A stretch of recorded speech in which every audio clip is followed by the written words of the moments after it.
Pelvic clocks. We're going to be set up on the ground. Again, you can have a pillow if you want to help support your head and neck.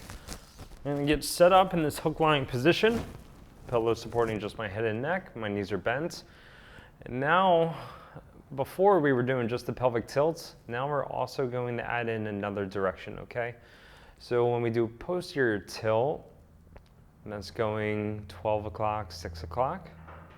But now we're also going to do 3 o'clock as well as 9 o'clock. So again, have your hands here. This is going to give you a little bit of feedback as to how you're moving. So right now I'm doing 3 o'clock and 9 o'clock.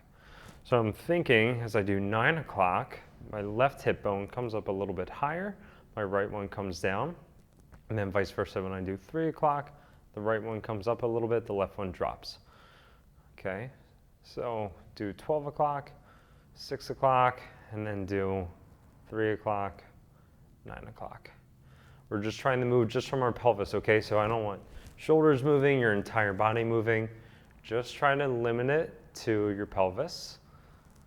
You should feel like your tailbone is making contact with the ground, your sacrum bone.